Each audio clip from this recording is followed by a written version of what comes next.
সম্মানিত উপস্থিতি, হৃদয় আমাদের কাঁদে না। 90% আজকে মানুষ কবরের আযাব থেকে বাঁচার জন্য দোয়া করে না। 90% মানুষ আজকে কবরের আযাব থেকে বাঁচার জন্য দোয়া জানে না। অথচ রাসূল সাল্লাল্লাহু আলাইহি ওয়াসাল্লাম দিনে 5 বার করে নামাজের মধ্যে সেট করে দিয়েছেন, তোমরা যখনই নামাজ করবে তখন তোমরা কবরের আযাব থেকে বাঁচো। কবর বলছে, আনা বাইতুদ দুত, আমি হচ্ছে পোকামাকড়ের ঘর। আনা বাইতুল ওয়াহদা, আমি হচ্ছি একা থাকার ঘর, আমি হচ্ছি একাকিত্বের ঘর। আমার কাছে যে আসবে সে কোনদিন সঙ্গী সাথী পাবে না।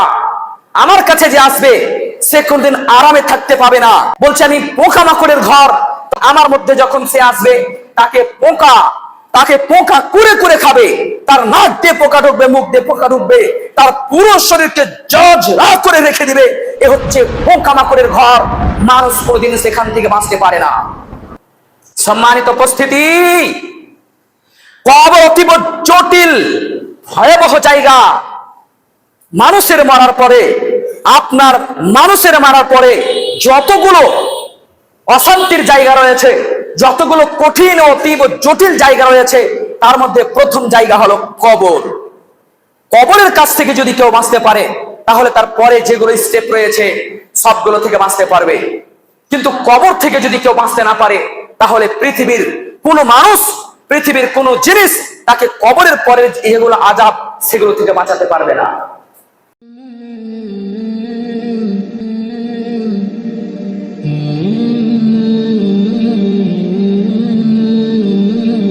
নবী করিম সাল্লাল্লাহু আলাইহি ওয়াসাল্লাম বলছেন, মানুষ যখন মারা যায় তখন মানুষের প্রথম মানজিল হলো কবর।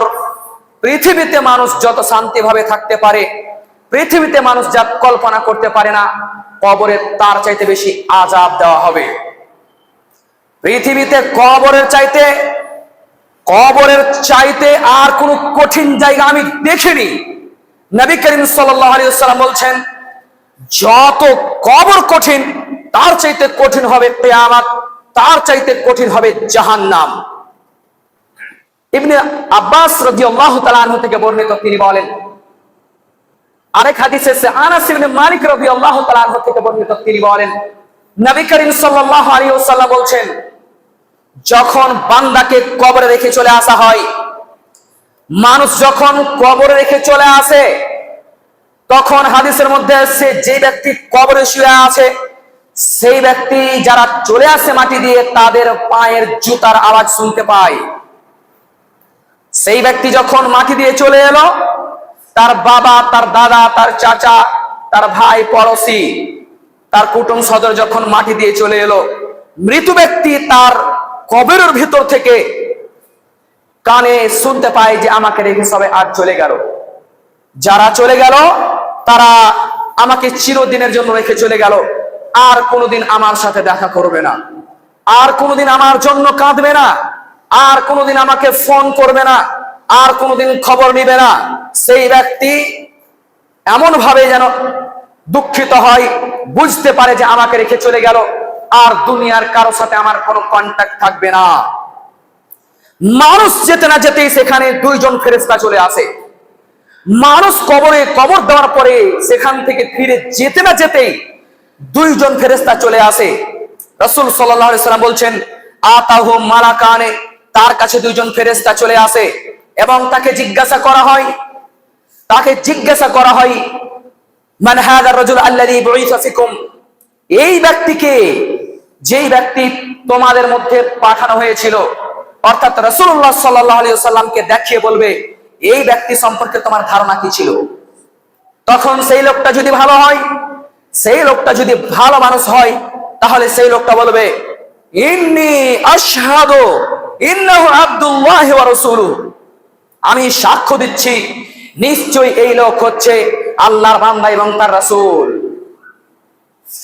তাকে বলবে যে আমরা জানতাম যে তুমি এই রকম ভাবে উত্তর দিতে পারবে। ফেরেশতারা বলবে, আমরা জানতাম তুমি উত্তর দিতে পারবে। তাহলে ভালো মানুষ যদি হয় তার উত্তর দিতে পারবে। তারপরে বলছেন, যে ব্যক্তি খারাপ, যে ব্যক্তি দুনিয়াতে কোরআন হাদিসের ধার ধারেনি, রাজত্ব চালার জন্য নিজের মতন করে চলেছে, নিজের মন মতন করে আল্লাহকে বাদ দিয়ে দুনিয়াদারি মেতে রেখেছে, অর্থাৎ কাফের এবং ফাসিক।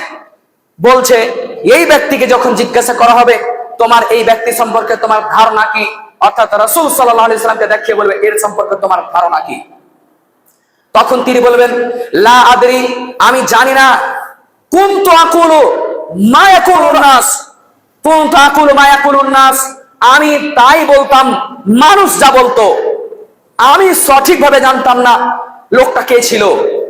তখন তাকে বসানো হবে এবং তাকে দুইজন ফেরেশতা এত জোরে মারবে হাতুড়ি দিয়ে, এত জোরে মারবে হাতুড়ি দিয়ে, তাকে চিৎকারে যেন পৃথিবীর আকাশ পাতাল সবাই তার আওয়াজ শুনতে পাবে।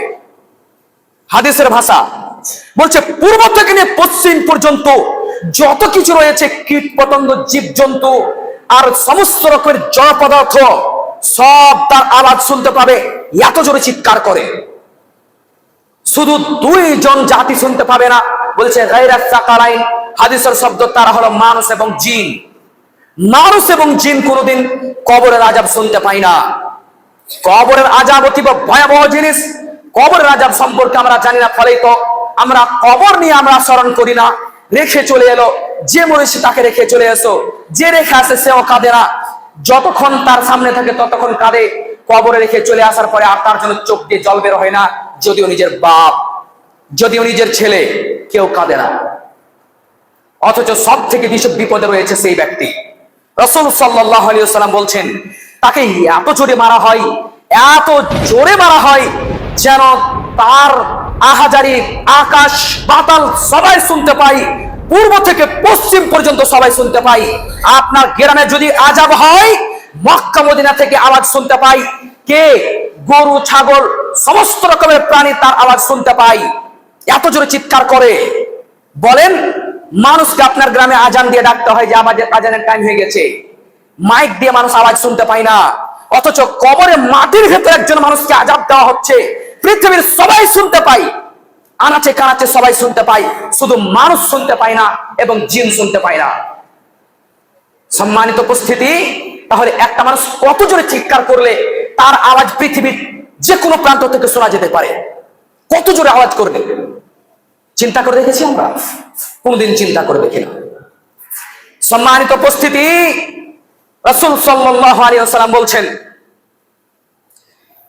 আরেকটি হাদিসের মধ্যে, তিনি বলছেন কবর এমন একটি জায়গা, কবর হচ্ছে একাকিত্বের ঘর, কবর হচ্ছে একা থাকার ঘর, কবর হচ্ছে পোকামাকড়ের ঘর। কবর বলছে আনা বাইতুদ দুত, আমি হচ্ছে পোকামাকড়ের ঘর। আনা বাইতুল ওয়াহদা, আমি হচ্ছে একা থাকার ঘর, আমি হচ্ছে একাকিত্বের ঘর। আমার কাছে যে আসবে সে কোনদিন সঙ্গী সাথী পাবে না, আমার কাছে যে আসবে সে কোনদিন আরামে থাকতে পাবে না। আমি তাকে বলছি আমি পোকামাকড়ের ঘর, তখন তার মধ্যে যখন আমার মধ্যে যখন সে আসবে তাকে পোকা কুরে কুরে খাবে, তার নাক দিয়ে পোকা ঢুকবে, মুখ দিয়ে পোকা ঢুকবে, তার পুরো শরীরকে জর্জরা করে রেখে দিবে।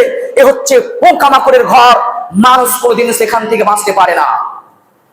সম্মানিত উপস্থিতি, যেই শরীর নিয়ে আমরা আজকে আল্লাহ থেকে দূরে সরে আছি, এই শরীরকে একদিন কবরে পোকামাকড়, কীট পতঙ্গ, জীবজন্তু, সাপ বিচ্ছু কুরে কুরে খাবে, কেউ দেখতে যাবে না।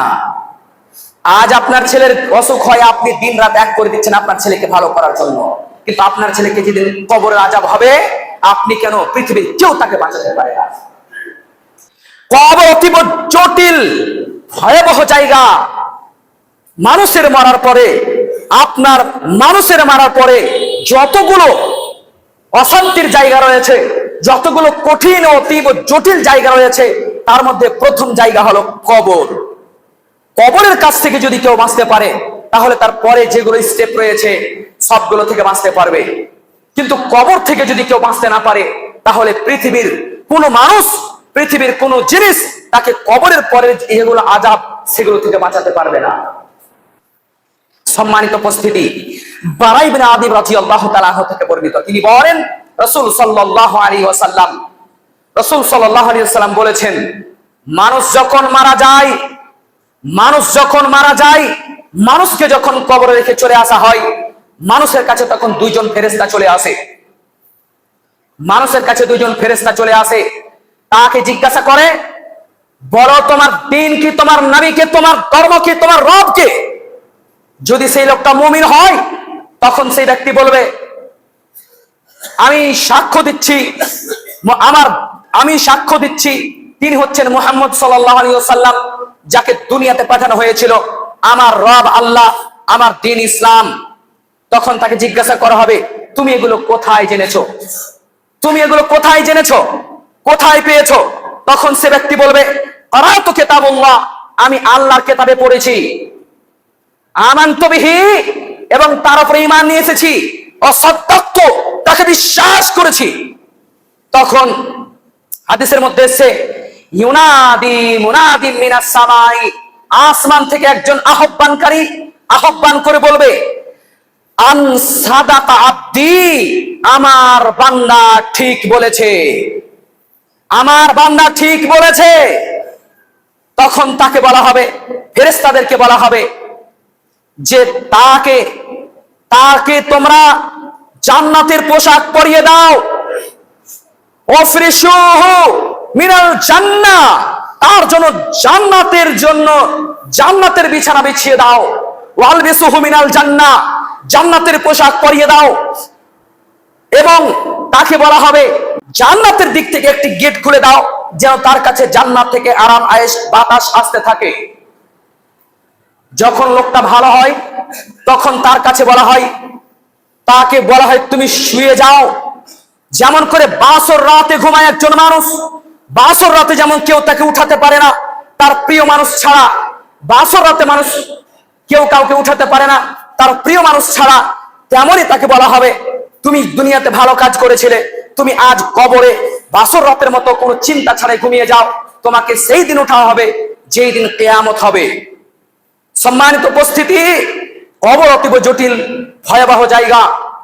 তারপরে রাসূল সাল্লাল্লাহু আলাইহি ওয়াসাল্লাম বলছেন, লোকটা যদি জান্নাতি না হয়, লোকটা যদি কাফের হয়, লোকটা যদি ফাসিক হয়, তখন তাকে জিজ্ঞাসা করা হবে, বলো তোমার রবকে, তোমার দ্বীন কি, তোমার নবীকে? এগুলো গল্প নয়, রাসূল সাল্লাল্লাহু আলাইহি ওয়াসাল্লামের ভাষা।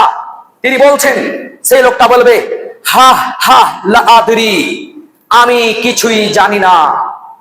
তখন উপর থেকে একজন আহ্বানকারী আহ্বান করে আসমান থেকে বলবে, একজন আহ্বানকারী আহ্বান করে বলবে, শোনো, ফাফরিশুহু মিনান নার, তার জন্য জাহান্নামের বিছানা বিছিয়ে দাও, ওয়ালবিসুহু মিনান নার, তাকে জাহান্নামের পোশাক পরিয়ে দাও, ওয়াফতাহু লাহু বাবান ইলান নার, এবং তার জন্য জাহান্নামের দরজা খুলে দাও। তার কবরে জাহান্নামের আগুনের লু, গরম হাওয়া, গরম তাপ আসতেই থাকবে যতদিন কিয়ামত না হবে। সম্মানিত উপস্থিতি, হাদিসের মধ্যে এসেছে, যেই ব্যক্তি কবরের উত্তর দিতে পারবে, সেই ব্যক্তি যখন কবরের উত্তর দিবে, বলছে তার কবরকে প্রশস্ত করে দেওয়া হয়, 70 হাত প্রশস্ত করে দেওয়া হয়। এমন কোন এক জায়গায় এসেছে, কবরকে তার চোখ যত দূরে যায় অত বড় প্রশস্ত করে দেয়, মানে কবরে তার কোনো আর চিন্তা থাকে না। বলছে তার জন্য লাইটের ব্যবস্থা করা হয়, আলোর ব্যবস্থা করা হয়, অন্ধকারে আর থাকবে না। যখন পৃথিবী সবাই ঘুমিয়ে থাকে, কবর তখন জ্বলবে, কবরের মধ্যে আর অন্ধকার থাকবে না, থাকবে না কোনো পোকামাকড়, থাকবে না কোনো আযাব, থাকবে না কোনো রকমের সাপ, থাকবে না কোনো রকমের জন্তু, ভালো মানুষের জন্য। কিন্তু লোকটা যদি খারাপ হয়, রাসূল সাল্লাল্লাহু আলাইহি ওয়াসাল্লাম বলছেন, তার কাছে দুজন ফেরেশতা তাকে জিজ্ঞেস করবে, সে যদি উত্তর দিতে না পারে, তাহলে তাকে বলা হবে, তার জন্য জাহান্নামের বিছানা বিছিয়ে দাও, তাকে জাহান্নামের পোশাক পরিয়ে দাও, তাকে তোমার জাহান্নামের একটি দরজা খুলে দাও, যেন তার কাছে জাহান্নামের আগুন আসতেই থাকে, এবং তাকে এইরকম করে চিপে দিবে। বলছে তার কবরকে এমন ভাবে মুসড়ে ধরে নিবে, যেন এক দিকের হাড় আরেক দিকে ঢুকে যাবে, আরেক দিকের হাড় আরেক দিকে ঢুকে যাবে। কাকে করা হবে? গরু ছাগলকে করা হবে? আমাদের করা হবে। আমাদের যারা সমাজের মধ্যে ভালো মানুষ সেজে বসে আছি, আল্লাহ থেকে দূরে সরে আছি, ভুল ভাল করে দিন জীবন যাপন পার করছি, তাদের আযাব হবে। যা আল্লাহ থেকে দূরে সরে আছি, কবর দেখে ভয় হয় না, কবর দেখে দিল কাঁপে না, অন্তর জুড়াই না, শুধু যেন কবর মরেছে তো কি হলো, মাকে দিয়ে চলে আসবো। কবরের কাছে গিয়ে আমরা ইস্তেগফার করি না, কবরের কাছে জিয়ারত করতে যাই না। কথা শুনে রাখেন, যারা ভালো আমল করতে পারছি না, হাদিস আপনার জন্য। রাসূল সাল্লাল্লাহু আলাইহি ওয়াসাল্লাম বলছেন, সেই ব্যক্তি যখন কবরে থাকবে, একজন সুদর্শন ব্যক্তি, সুন্দর ব্যক্তি, সুগন্ধিযুক্ত ব্যক্তি, সব থেকে সুদর্শন ব্যক্তি তার কাছে আসবে এবং বলবে, শোনো, তুমি এমন জিনিসের সুসংবাদ গ্রহণ করো যা তোমার জন্য কল্যাণ বয়ে নিয়ে আসে। তখন বলবে, তুমি কে? মানান্তা, তুমি কে?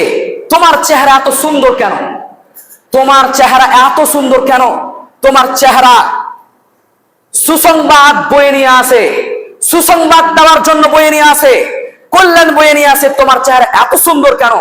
তখন সে বলবে, আনা আমালুকা সালেহ, আমি হচ্ছে তোমার দুনিয়াতে বেঁচে থাকাকালীন যে ভালো কাজ করেছিলে, সেই ভালো কাজগুলো হচ্ছে আমি হচ্ছে তোমার নেক আমল, আমি হচ্ছে তোমার সৎ আমল, যে দুনিয়াতে তুমি সৎ আমল করেছিলে, আমি হচ্ছে তাই আজ তোমাকে আমি সুসংবাদ দিতে এসেছি তোমার কল্যাণের জন্য।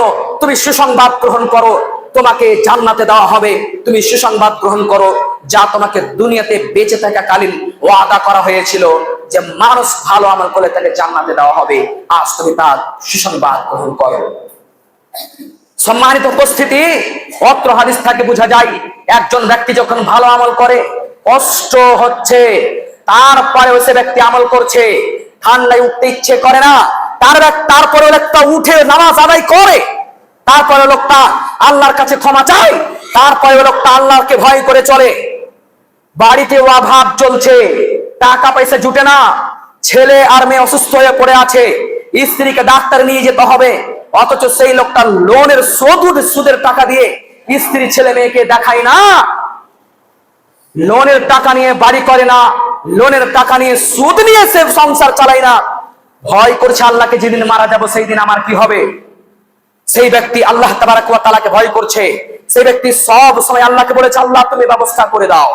সেই লোকটা সৎ আমল করেছে, বাড়িতে খেতে জুটে না, অথচ নামাজ ছাড়েনি। 3 বেলা খেয়ে আমরা 3 বেলা ঘুমাই, অথচ নামাজ ছেড়ে ঘুমে থাকি। কবরের কথা আমরা বিন্দু মাত্র চিন্তা করি না। এই হাদিস থেকে বোঝা যায়, যদি কোনো ব্যক্তি দুনিয়াতে ভালো কাজ করে, তারা নেক আমল, ভালো আমল এসে বলবে, শোনো, তুমি সুসংবাদ গ্রহণ করো, যা দুনিয়াতে তোমাকে ওয়াদা করা হয়েছিল, তোমাকে আজ সুসংবাদ দেওয়া হচ্ছে যা তোমাকে দুনিয়াতে ওয়াদা করা হয়েছিল। লোকটা যদি খারাপ হয়, তখন তার কাছে একজন কুৎসিত নোংরা চেহারার ব্যক্তি এসে বলবে, তুমি সুসংবাদ গ্রহণ করো, তুমি খারাপ জিনিসের সুসংবাদ গ্রহণ করো, তুমি আযাবের সুসংবাদ গ্রহণ করো। যেই ব্যক্তি খারাপ লোক, সেই ব্যক্তি তার দিকে দেখবে আর বলবে, কি ব্যাপার, কি নোংরা, কি জঘন্য তোমার চেহারা, কে তুমি, তোমার চেহারা এত ঘেন্না কেন? দেখলেই তোমার চেহারা মন খারাপ হয়ে যায়, তোমার চেহারা কোনদিন কল্যাণ বয়ে নিয়ে আসতে পারে না। তখন বলবে, শোনো, আমি হচ্ছে তোমার বদ আমল, আমি হচ্ছে তোমার খারাপ অভ্যাস, আমি হচ্ছে তোমার দুনিয়াতে খারাপ কাজগুলো, যে খারাপ কাজগুলো তুমি দুনিয়াতে আনন্দের সাথে করেছিলে, সেই খারাপ কাজ হচ্ছে আমি। তাহলে অর্থ হাদিস থেকে বোঝা যায় যে মানুষ ভালো কাজ করলে ভালো সুসংবাদ পাবে, খারাপ কাজ করলে খারাপ সুসংবাদ পাবে। তার চাইতে বড় কথা হলো, আপনার সারা জীবনের আমল, ভালো আমল করলে ভালো রূপে মানুষের মতন সুগন্ধিযুক্ত ব্যক্তি আপনার সামনে এসে দাঁড়াবে, আমার সামনে এসে দাঁড়াবে এবং সুসংবাদ দিবে জান্নাতের। আর আমরা যদি খারাপ আমল করি, আমার কাছে, আপনার কাছে দুর্গন্ধযুক্ত, নিকৃষ্ট, জঘন্য একজন মানুষ এসে বলবে, তুমি দুঃসংবাদ গ্রহণ করো, তোমাকে আযাবের দুঃসংবাদ দেওয়া হলো। লোকটা বলবে, আমার দেখলেই তোমাকে ঘৃণা লাগে, তোমার চেহারা কোনদিন কল্যাণ হয়ে নিয়ে আসতে পারে না। সম্মানিত উপস্থিতি, উসমান রাদিয়াল্লাহু তাআলা আনহু তিনি বলছেন, উসমান রাদিয়াল্লাহু তাআলা আনহু তিনি কবরের কাছে গেলে কাঁদতে শুরু করতেন, অথচ তিনি জান্নাতের সার্টিফিকেট প্রাপ্ত সাহাবী, তাকে দুনিয়াতে জান্নাতের সার্টিফিকেট দেওয়া হয়েছিল। আমাদের মধ্যে কারো কাছে জান্নাতের সার্টিফিকেট আছে কি? বলেন, কারো কাছে জান্নাতের সার্টিফিকেট আছে? কোন মানুষের কাছে জান্নাতের সার্টিফিকেট নেই, অথচ আমাদের হৃদয় কাঁদে না। উসমান রাদিয়াল্লাহু তাআলা আনহু যখনই কবরের কাছে যেতেন, তার চোখ দিয়ে ছলছল করে জল বের হতো, তার দাড়ি ভিজে যেত। তাকে জিজ্ঞাসা করা হলো, বলেন তো, আপনি জান্নাতের আলোচনা শুনেন তখন কাঁদেন না? জাহান্নামের আলোচনা শুনেন, মানুষকে পুড়িয়ে ছাল ছেড়ে দিবে, মানুষকে গলিয়ে শেষ করে দিবে, অত আযাবের কথা শুনেন তবুও আপনি কাঁদেন না? যখনই আপনি কবরের কাছে আসেন তখন আপনি কাঁদেন কেন? তখন তিনি বলছেন, শোনো, আল কবরু মানজিলুম মিন মানাজিলিল আখিরাহ, আখিরাতে গেলে সবথেকে যেটা মানজিল, প্রথম মানজিল, তা হলো কবর। ফাইন নাজা মিনহু, যদি কোনো ব্যক্তি এই কবর থেকে বাঁচতে পারে, বলছে তারপরে সমস্ত রকমের যতগুলো আযাব রয়েছে সমস্ত আযাব তার জন্য সহজ হয়ে যাবে। যদি কোনো ব্যক্তি কবর থেকে বাঁচতে না পারে, যদি কোনো ব্যক্তি কবর থেকে বাঁচতে না পারে, তাহলে তার পরের কোন জীবন, হাসর, কিয়ামত, জাহান্নাম থেকে বাঁচতে পারে না, তার জন্য সবটাই কঠিন হয়ে পড়বে। অতএব আমি যদি মরার পরে আমি যদি প্রশ্নের উত্তর দিতে না পারি, আমার অবস্থা কি হবে? আমার অবস্থা কি হবে? তাই আমি যখন আল্লাহর কাছে যাই, আমার যখন মরণ হবে তখন আমার কি অবস্থা হবে? তাই রাসূল সাল্লাল্লাহু আলাইহি ওয়াসাল্লাম বলেছেন, তোমরা কবরের আযাব থেকে বাঁচো। অতএব এই জন্য আমার চোখ থেকে জল ঝলঝল করে বের হয়, আমি নিজেকে থামতে পারি না। সম্মানিত উপস্থিতি, হৃদয় আমাদের কাঁদে না। 90% আজকে মানুষ কবরের আযাব থেকে বাঁচার জন্য দোয়া করে না। 90% মানুষ আজকে কবরের আযাব থেকে বাঁচার জন্য দোয়া জানে না। অথচ রাসূল সাল্লাল্লাহু আলাইহি ওয়াসাল্লাম দিনে 5 বার করে নামাজের মধ্যে সেট করে দিয়েছেন, তোমরা যখনই নামাজ করবে তখন তোমরা কবরের আযাব থেকে বাঁচো। আমরা যখন নামাজ আদায় করি 90% মানুষ আমরা কবরের আযাব থেকে বাঁচার জন্য দোয়া করি না। রাসূল সাল্লাল্লাহু আলাইহি ওয়াসাল্লাম শিখিয়ে দিয়েছেন, তিনি বলছেন তোমরা দোয়া করবে, আল্লাহুম্মা ইন্নী আউযু বিকা মিন আযাবি জাহান্নাম, হে আল্লাহ আমি তোমার কাছে জাহান্নামের আগুন থেকে বাঁচতে চাই, আশ্রয় চাচ্ছি, আমাকে কবরের আযাব থেকে বাঁচাও। ওয়াউযু বিকা মিন আযাবিল কবরে, আমাকে কবরের আযাব থেকে বাঁচাও। ওয়াউযু বিকা মিন ফিতনাতিল মাসিহিদ দাজ্জাল, হে আল্লাহ তুমি আমাকে দাজ্জালের ফিতনা থেকে বাঁচাও। ওয়াউযু বিকা মিন ফিতনাতিল মাহিয়া, আল্লাহ গো দুনিয়ার বেঁচে থাকার যত রকমের ফিতনা রয়েছে, যত রকমের মুসিবত রয়েছে, যত রকমের ঝঞ্ঝাল রয়েছে, ঝামেলা রয়েছে, সমস্ত রকম বিপদ থেকে আমাকে তুমি বাঁচাও। ওয়াল মামাত, মানুষের মরার পরে যতগুলো ফিতনা আছে আল্লাহ সমস্ত ফিতনা থেকে আমাকে তুমি বাঁচাও। মানুষের বেঁচে থাকলে যত ফিতনা, মানুষের মরে গেলে তার চাইতে বেশি ফিতনা। আল্লাহ তুমি আমাকে বেঁচে থাকার ফিতনা থেকে বাঁচাও, তুমি আমাকে মরে যাওয়ার ফিতনা থেকে বাঁচাও। তারপর আল্লাহ তাবারাক ওয়া তাআলাকে আমরা বলি, ওয়াউযু বিকা মিন মাহইয়া ওয়াল মামাত, আল্লাহুম্মা ইন্নী আউযু বিকা মিনাল মা'সামি ওয়াল মাগরাম, আল্লাহ আমার বাড়িতে যেন কোনোদিন অভাব অনটন না হয়, কারো কাছে হাত পেতে খেতে না হয়, কারো কাছে যেন হাত না পাতি, কারো যেন মুখাপেক্ষী না হয়, আমার বাড়িতে যেন অভাব না হয়, অনটন না হয়। আমরা কয়জন দোয়া করি? যখন নামাজ আদায় করি তখনই রাসূল সাল্লাল্লাহু আলাইহি ওয়াসাল্লাম বলছেন তোমরা কবরের আযাব থেকে বাঁচো, জাহান্নামের আযাব থেকে বাঁচো, দাজ্জালের ফিতনা থেকে বাঁচো, বেঁচে থাকা ফিতনা থেকে বাঁচো, মরে যাওয়ার ফিতনা থেকে বাঁচো। বলেন মানুষের কত রকম ভাবে, কত নিকৃষ্ট ভাবে মরণ হয়, কত নিকৃষ্ট ভাবে মরণ হয়, আপনারা দেখলেই বুঝতে পারবেন। আজ আমাদের হৃদয় কাঁদে না, আজ আমরা বুঝি না কবর কত ভয়াবহ জায়গা। তবেই তো আজকে আমরা কবরে কোনদিন জিয়ারত করতে যাই না। 90% মানুষ তার বাবার জন্য দোয়া করে না, 90% ছেলে তার দাদির জন্য দোয়া করে না, 90% মানুষ তার মরে যাওয়া ছেলের জন্য দোয়া করে না। কবরের কাছে কয়দিন গিয়ে হাত তুলে দোয়া করেছেন? আপনার আব্বার জন্য কেঁদেছেন, আপনার মায়ের জন্য কেঁদেছেন। যেই বাবা আপনাকে কোলে পিঠে মানুষ করেছিল, যেই ছেলের জন্য দিন রাত এক করে দিয়েছিলেন, হালালকে হারাম মনে করেছেন, হারামকে হারাম মনে করেননি, হারাম তবু ইনকাম করেছেন, হারাম তবু ইনকাম করেছেন আপনার ছেলের মুখে ভাত খেতে দেওয়ার জন্য। আপনি বলেছেন হারামটা কি হলো, ইনকাম না করলে যে খেতে পাবো না। 90% মানুষ আজকে হারাম ইনকাম করে শুধু ছেলের জন্য, শুধু মেয়ের জন্য। 90% মানুষ বিড়ি বেঁধে বিড়ি সংসার চালায় হারাম খাওয়ার জন্য, স্ট্রিট রেডি হয়ে আছে, অথচ কবর দেখে ভয় করে না। ওই ছেলে যেদিন মরে যায় তার বাপ তার মা তার জন্য দোয়া করে না, তার ভাই তার জন্য দোয়া করে না। 90% মানুষ তার দাদির জন্য দোয়া করে না, 90% মানুষ তার বাপের জন্য দোয়া করে না, অথচ তার বাপ তাকে খেতে খাওয়াতে খাওয়াতে তার দাড়ি চুল পেকে শেষ হয়ে গেছে।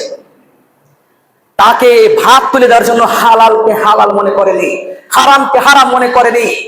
তাকে মানুষ করার জন্য কাজকে কাজ মনে করেনি, দিন রাত এক করে দিয়েছে আমার ছেলেকে মানুষ করতে হবে, আমার ছেলেকে মানুষ করতে হবে।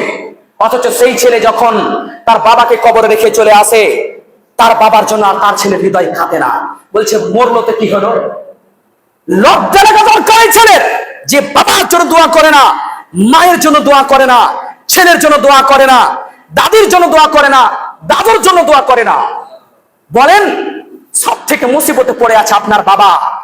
আপনার বাবাকে দিন রাত পিটানো হচ্ছে, দিন রাত আযাব দেওয়া হচ্ছে। দিন রাত আপনি পোল্ট্রির মাংস খেয়ে আপনি দিন রাত ঘুমাচ্ছেন, ছেলে মেয়ে নিয়ে ব্যস্ত আছেন। আপনার আব্বা দিন রাত কাঁদে, দিন রাত আহাজারি করে, আল্লাহ আমি মরে গেলাম, আমাকে বাঁচাও। কেউ তার জন্য দোয়া করার নেই। বলছে তার কাছে যখন মানুষ মরে যায়, তার কাছে দুজন ফেরেশতা আছে, নীল চক্ষুওয়ালা ফেরেশতা, যাদের চোখগুলো হবে নীল চক্ষু। তার একজন হবে কানে কানে কারা, শুনতে পাবে না, কত জোরে চিৎকার করে। একজন দেখতে পায় না, চোখ অন্ধ, সেই ব্যক্তি দেখতে পায় না সেই ফেরেশতা সেই লোকটাকে কোথায় মারছি। লোকটাকে যখন আযাব দেওয়া হয়, বলছে তাকে হাতুড়ি দিয়ে এত জোরে মারা হয়, এত জোরে মারা হয়, আকাশ পাতাল সবাই তার আওয়াজ শুনতে পায়, জীবজন্তু সবাই আপনার আব্বার আওয়াজ শুনতে পায়, আপনার মায়ের আওয়াজ শুনতে পায়, আপনি শুনতে পান না। সম্মানিত উপস্থিতি, কবর কত জটিল ভয়াবহ জায়গা। বলছে তাকে এত জোরে মারা হয়, ওই হাতুড় দিয়ে যদি পাহাড়কে মারা হয়, পাহাড় ধুলা ধুলা হয়ে যাবে। ওই হাতুড় দিয়ে যদি পাহাড়কে মারা হয়, পাহাড় ধুলা ধুলা হয়ে যাবে। ওই হাতুড় দিয়ে আপনার মতো মানুষ, আমার মতো মানুষ, আপনার আব্বা, আপনার দাদু, আমাদের যারা পৃথিবী থেকে চলে গেছে তাদেরকে মারা হয়। কয়দিন আমরা আমাদের জন্য যারা মারা গেছে আমাদের পরিবারের কয়দিন দোয়া করি, দিন রাত কান্না করে, আর বলে আল্লাহ আমি মরে গেলাম। কেউ শুনতে পায় না, একজন ফেরেশতা কানে দিয়ে শুনতে পায় না, কোথায় মারলাম কত জোরে চিৎকার করে সেই ফেরেশতা শুনতে পায় না। আর একজন ফেরেশতা দেখতে পায় না, ওকে কোথায় মারলাম, মাথায় মারলাম না পিঠে মারলাম না মুখে মারলাম, যেখানে মারবে সেটা পিষে চিরচির হয়ে যাবে। বলছে সেই হাতুড় দিয়ে যদি পাহাড়কে মারা হয়, পাহাড়কে মারা হয়, পাহাড় ধুলা ধুলা হয়ে যাবে। তাহলে আপনার মতো মানুষ, আমার মতো মানুষের অবস্থা কি হতে পারে? কয়জন আমরা কবরের আযাব থেকে ভয় করি? কয়জন রাতের অন্ধকারে গিয়ে আমরা আমার আব্বার জন্য, মায়ের জন্য, দাদির জন্য, দাদুর জন্য দোয়া করি? কয়জন নিজের ভাইয়ের জন্য দোয়া করি? হিংসায় চলে শেষ হয়ে গেলাম, ভাইকে দেখতে পারি না, বাপকে দেখতে পারি না, মাকে দেখতে পারি না। হিংসায় শেষ হয়ে গেছে আমরা, হৃদয় হয়ে গেছে পাথরের মতো। হাদিস কোরআন থেকে দূরে সরে সরে সরে সরে আপনাকে দুনিয়া থেকে একদিন সরিয়ে দিবে। কবরে সেদিন যাবেন, সেই দিন বুঝতে পারবো, আমরা বুঝতে পারবো যে আল্লাহ থেকে দূরে সরে আছি। মানুষ আল্লাহ থেকে দূরে সরলে তাকে কেমন ভাবে আযাব দেওয়া হয়। আজ আমাদের হৃদয় ফাটে না, আজ আমাদের হৃদয় কাঁদে না। আমরা হয়ে গেছি কঠোর দিলের মানুষ, যে যতভাবে জীবন যাপন করবে করুক। কেউ কবরের আযাব থেকে ভাবি না, কেউ ভাবি না যে যেদিন মারা যাব মা খবর নেবে না, বাপ খবর নেবে না, ছেলে খবর নেবে না, যার জন্য দিন রাত এক করে দিয়েছিলাম, যাকে কম্বলের তলে নিয়ে শুয়ে থেকেছিলাম, আমার সোনামণি, আমার হৃদয়ের টুকরা স্ত্রী, সে কোনোদিন খবর নিবে না। আমি একাই পড়ে থাকবো। কবর এমন একটা জায়গা যেখানে স্বপ্নের মতো একজন ব্যক্তি শুয়ে আছে আর একজন ব্যক্তি বসে আছে। যেই ব্যক্তি স্বপ্ন দেখছে সেই ব্যক্তি দেখতে পাচ্ছে তাকে সাপে দংশন করছে। সেই ব্যক্তি যদি স্বপ্ন থেকে উঠে তখন সে বলতে পারবে সাপ কেমন ছিল, কত বড় ছিল, কোথায় তাড়া করেছে, কেমন ভাবে তাড়া করেছে। অথচ তার পাশে যে ব্যক্তি বসে আছে সে কিছু শুনতে পায় না, সে কিছু দেখতে পায় না, সে বলতে পারবে না তাকে কেমন সাপে কামড়াচ্ছিল, কারণ সে জেগেছিল। তেমনি কবরে যা আযাব হয় একজন জিন্দা মানুষ কোনোদিন বুঝতে পারে না। যাকে আযাব হচ্ছে, যার প্রতি অত্যাচার করা হচ্ছে, যাকে আযাব দেওয়া হচ্ছে সেই ব্যক্তি বুঝতে পারছে। তাহলে আমাদের কি উচিত নয় আমাদের আব্বার জন্য, দাদুর জন্য, যারা মারা গেছে তাদের জন্য দোয়া করা? আমাদের কি উচিত নয় নিজেকে শুধরে নেওয়া? রাসূল সাল্লাল্লাহু আলাইহি ওয়াসাল্লাম বলছেন, একজন আনসারী সাহাবী এসে জিজ্ঞেস করছেন, আল্লাহর নবী সব থেকে ভালো মুমিন কে? আইয়ুল মুমিনিন আফজাল, সব থেকে ভালো মুমিন কে? বলছে আহসানুহুম খুলুকা, তোমাদের মধ্যে সব থেকে ভালো মুমিন তো তারাই যাদের চরিত্র ভালো, যাদের ব্যবহার ভালো। বলছে তার মধ্যে থেকে তাদের মধ্যে ভালো চালাক বুদ্ধিমান মুমিন কারা? বলছে বুদ্ধিমান মুমিন হলো তারাই যারা বেঁচে থাকাকালীন বেশি বেশি কবরকে স্মরণ করে, বেশি বেশি মরে যাওয়ার পরের জীবনকে নিয়ে ভাবে, বেশি বেশি আখিরাতের আমল সাজাতে ব্যস্ত। তারাই হলো চালাক মুমিন, তারাই হলো চালাক মুমিন, তারাই হলো চালাক মুমিন। আজ আমরা মরবো, তখন দেখা যাবে। কি দেখবেন দাদা, কি দেখবো আমরা? হৃদয় কেন তো কঠোর হয়ে গেছে। যেদিন আপনার কেউ থাকবে না, সেদিন আপনাকে হাতুড় দিয়ে পেটানো হবে। যে হাতুড় দিয়ে পাহাড়কে মারলে পাহাড় তছ নছ হয়ে যায়, আপনার কত শক্ত শরীর, আপনার শরীর থাকতে পারবে?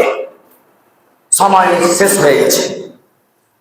পরে আলোচনা আবার একদিন করবো ইনশাআল্লাহ। এখান থেকে আমি আমার বক্তব্য করছি। আমরা আল্লাহ তাবারাক ওয়া তাআলার কাছে দোয়া করি, আল্লাহ